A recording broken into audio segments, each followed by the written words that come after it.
Welcome back to the third and also final part of our trilogy on Libra. Now, this is where we take a look at some of the issues Libra has had with governments across the world and where it may end up in the near future. Enjoy the program.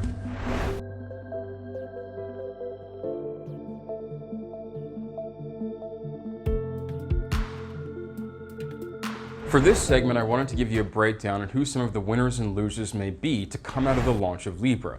Now, many people who do not understand how markets actually work think that capitalism is pretty much always a zero-sum game, but this is rarely the actual case. Usually, in a voluntary transaction, both parties come out ahead as they both give something up, whether it be money or perhaps something they built, and the other person does the same.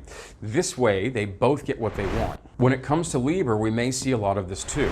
The one group who I'm hoping will be helped are the unbanked. If you are the poor farmer I mentioned earlier and you find yourself in a position where you have much more control of your future because of Libra and its platform, then power to you, and then thank the Lord for Libra.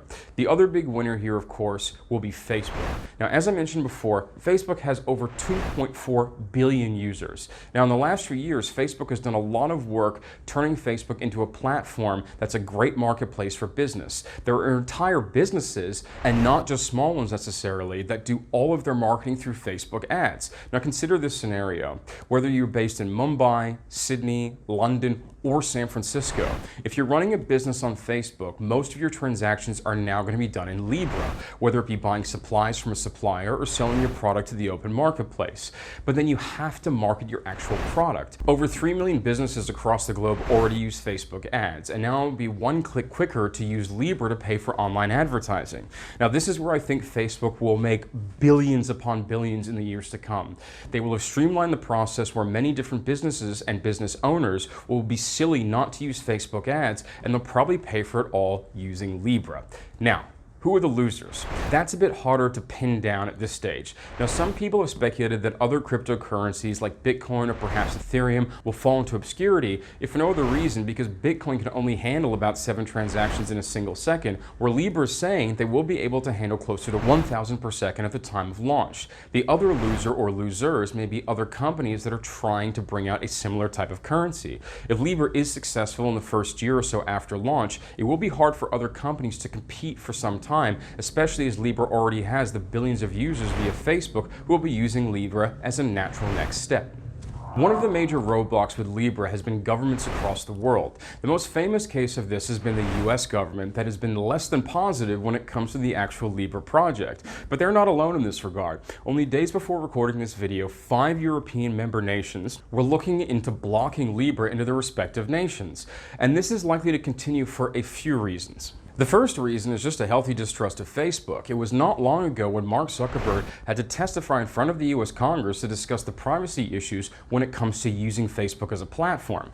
Now, most people probably already knew their data was being used in ways they were not 100% privy to, but this hearing really confirmed all of that. Now, since you need to pass a KYC check to get onto Libra, your details are going to be stored somewhere. And even though Libra claims that your actual identity will never be revealed in conjunction with the transactions you do using the Libra platform, this is not something everyone in the world trusts. But privacy is only one of the reasons governments are hesitant to trust this project. It also comes to control the money supply. Now, a country's money supply is one of the main things that gives it power and authority. Now, imagine for a moment if everyone was able to move all of their money to a cryptocurrency and the government had little to no way to track the actual transactions of the individual. Well, how are they going to collect taxes? That takes us on to banks. I mean, how are they going to maintain the current fractional reserve banking system if there's no money in the actual banks because people have put all of their resources into decentralized assets? This is enough to keep any government bureaucrat up at night.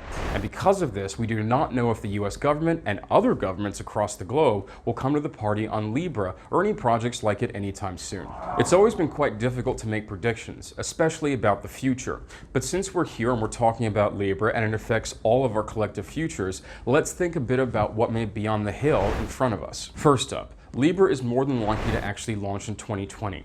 Even if governments across the world are tough on the project, and even if they're not able to get up to 100 nodes by the time they want to launch, there'll be too many people across the world who'd be ready to use it.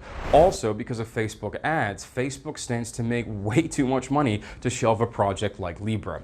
But will the introduction of Libra into the marketplace be a net good or a net bad overall. Now, long term, I find it hard to know how things will work out, but I think if it is successful, then companies like Amazon are likely to bring out currencies of their own. And if that does happen, will one of them take over, or will these digital assets just be new payment methods? When I was a kid, not too long ago, you walked into a store with money and you paid for something in cash. Then when I was still a kid, the internet exploded and people paid online with credit cards. Now, when you go to an online checkout of your particular website of choice, you can pay with credit card, debit card, PayPal, and sometimes Bitcoin or another cryptocurrency.